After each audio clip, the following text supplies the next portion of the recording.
In this lesson, we will learn how to obtain and customize repeat edge effects.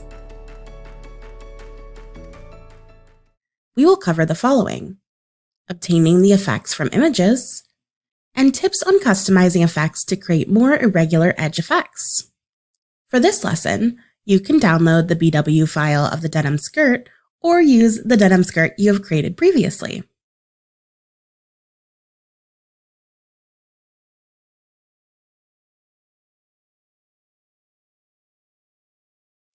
As we've learned in the previous course, creating edge destruction effects like fraying and grinding are very similar to creating the artworks, but instead we add them in as edge assignable trims.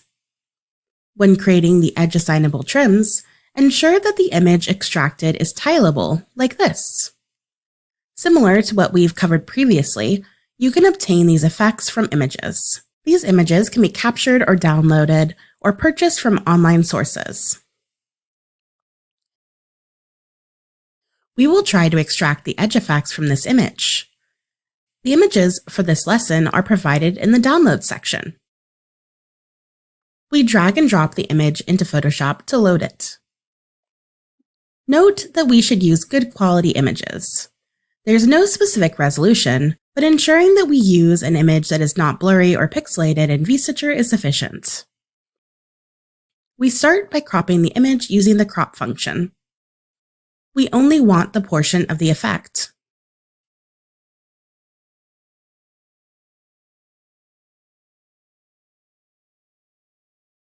We return to the Move tool. Then unlock the layer. We want to straighten the image using the Transform tools. To activate the Transform tools, we can check this option.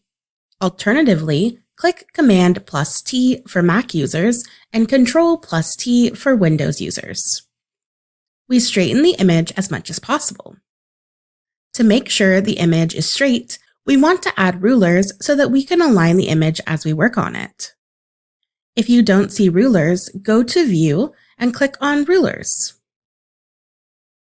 Next, we drag from the rulers to create guidelines. Since the effect is slanted, we can pick part of the effect to align with the guidelines.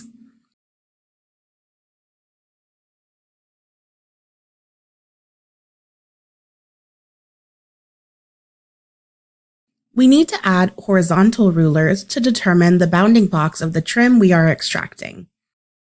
In this case, we can add one here and another one here. This does not need to be precise. Next, we will warp the image. In the Washes section, we have learned how to use warp to edit the seam image. Since this is a much more complicated image than a seam, we can use the Puppet Warp option. Next, we go to the main menu, Edit, and select Puppet Warp. Puppet Warp provides a visual mesh that lets you drastically distort specific image areas while leaving other areas intact. We add the first point by clicking here. The points allow you to drag the parts of the image or anchor the image in place. To reposition or remove pins, do any of the following.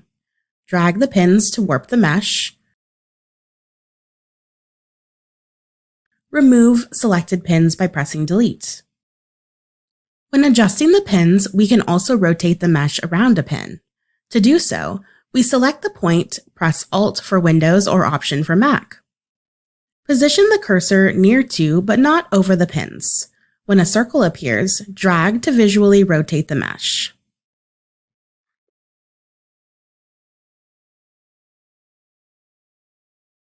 When we adjust the image, we want to try and ensure that the length of the strand of one end of the image matches the length of the strand for the other side.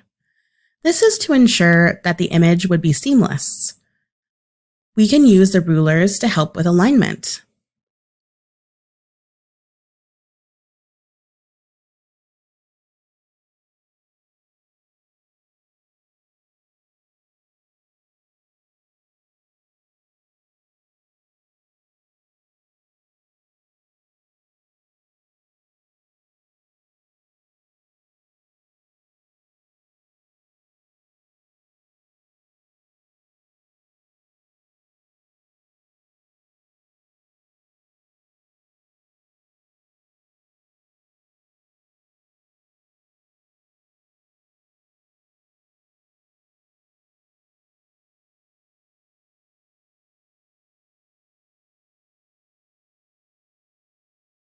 Once our transformation is complete, press Enter or Return.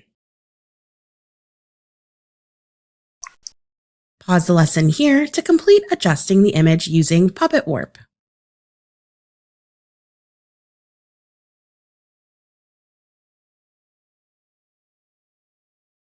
The next step is to crop the image.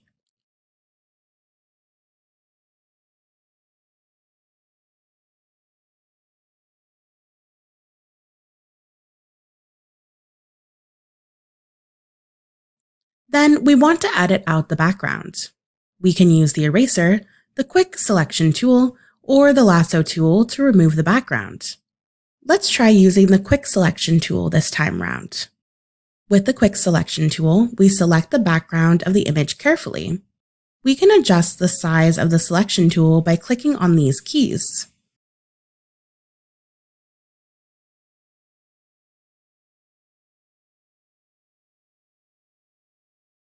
If we have made a wrong selection, switch to the Subtract from Selection to deselect parts of the selection. Then switch back to Add to Selection to continue selecting the background.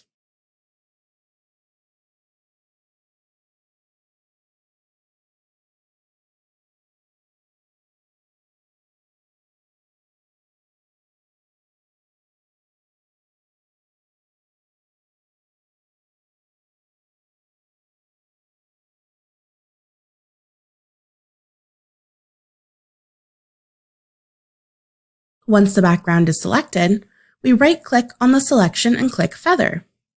Feather will make the edges of the image less harsh once we delete the background. For this, let's set the feather value to 1. Click OK. Now we can delete the background by clicking Delete on our keyboard. See how the edges of the image look softer. Now we desaturate the image. Go to Image, Adjustments, Desaturate. Great! We save a copy of the PSD file and name it Frayed Edge 1.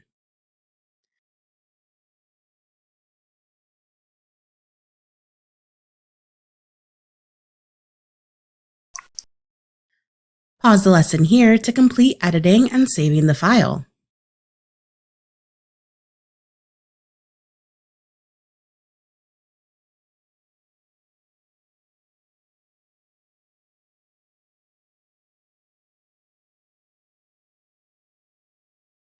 If we have an edge trim that has more irregularities, we need to create a longer repeat image like this. We can also piece effects from different images together to create more irregularities. As an example, we can try to extract the destruction effects from this image.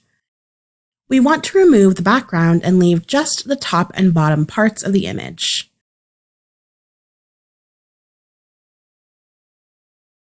You can apply what you've learned previously and attempt to remove the background, or you can continue watching and follow along. To remove the background, we can use the Magic Wand tool. We click on the white background. If the Magic Wand tool is creating a selection that is eating in too much to the effect, we can reduce the tolerance of the tool. Let's reduce it to 50. Now, when we make a selection, it will only select the white areas. It still selected some parts of the destruction effect, but we can easily clean up the selection. We right-click on the Magic Wand and select the Quick Selection tool. We ensure Subtract from Selection is selected. Use this to scrub the areas that are not meant to be deleted. We don't have to be too accurate with doing this. It is okay if some strands are also removed to create more irregularities in the effect. Remember that we can adjust the brush size and also switch back to Add to Selection mode if we accidentally deselect too much.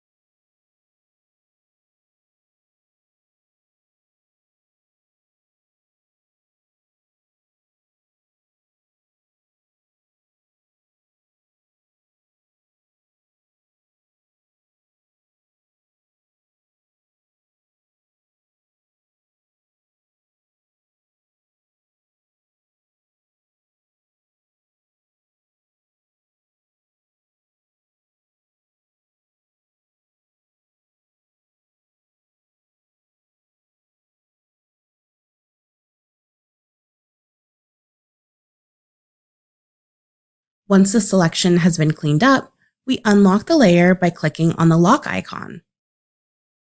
Click Delete on our keyboard to remove the background. Pause the lesson here to finish removing the background from the image.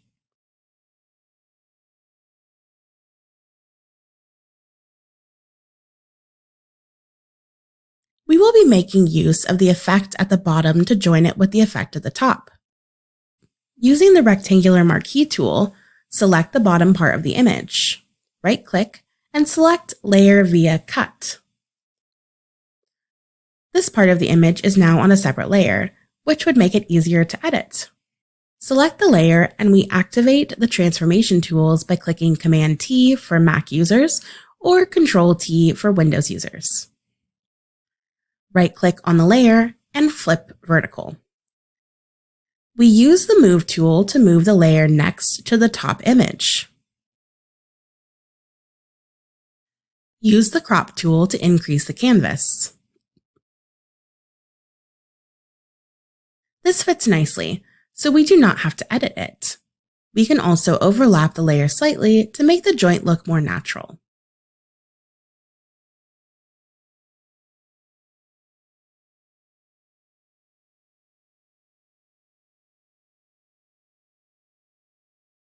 The two layers are actually mirrors of one another. If we would like a much more irregular effect, we can create a much longer effect by duplicating the layers and joining them together. But for now, let's work with this. We want to ensure that the trims would be seamless. This means the ends of the image we are creating should match up nicely. We can use the rulers.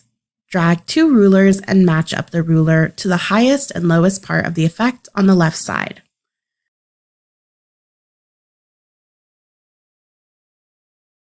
It looks like the right side would match up nicely. Now that the two sides match, we can create any irregularities in between. But first, we merge the layers together. An example of how we can create more irregularities is by using the warp option.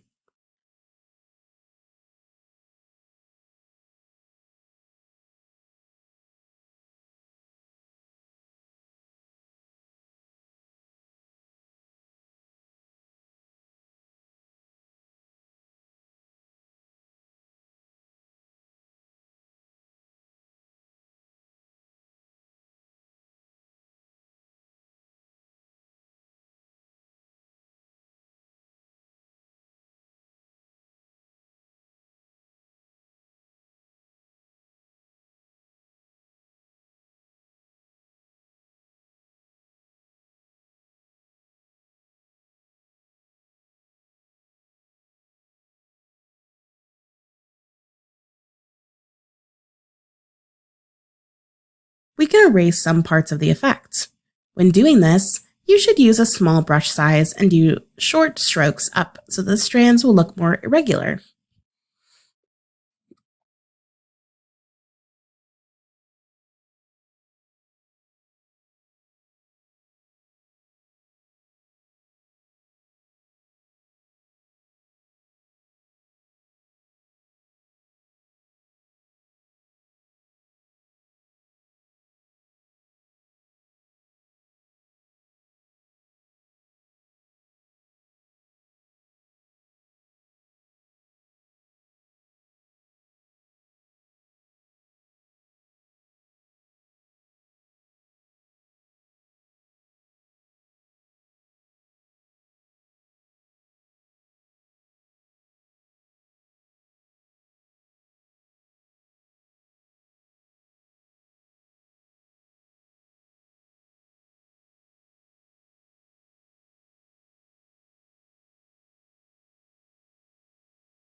We can also use the patch tool to clean up these corners.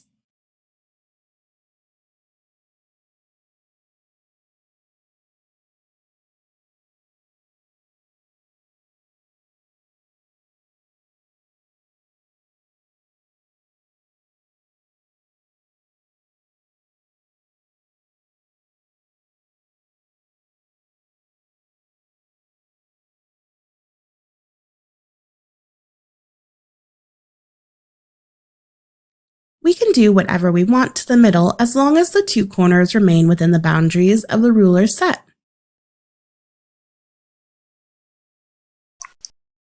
Take some time to edit the image to create more irregularities.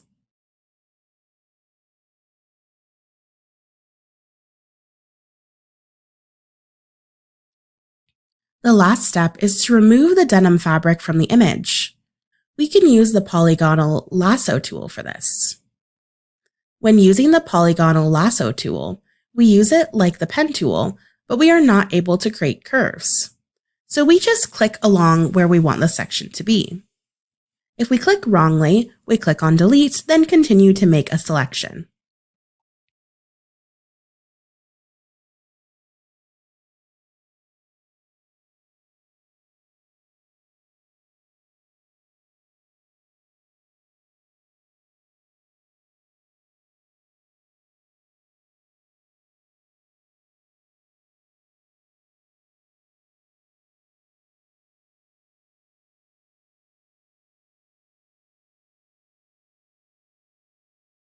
Now, we select the top part of the image and right-click within the selection.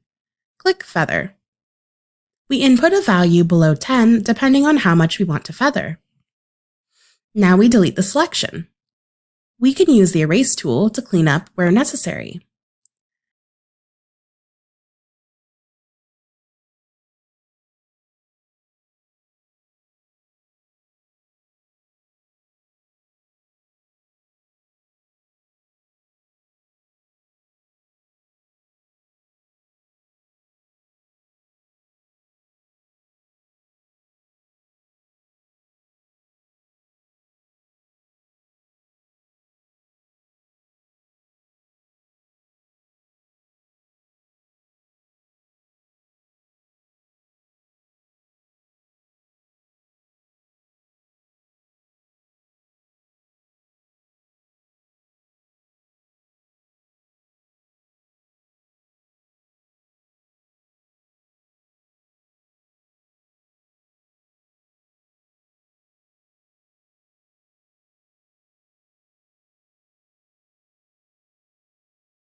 Now that we're done, let's save it as a PSD file.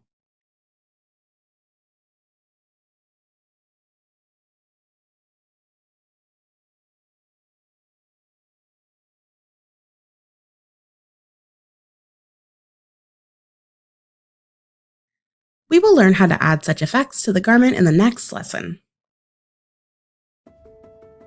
In this video, you've learned how to obtain and customize edge destruction effects.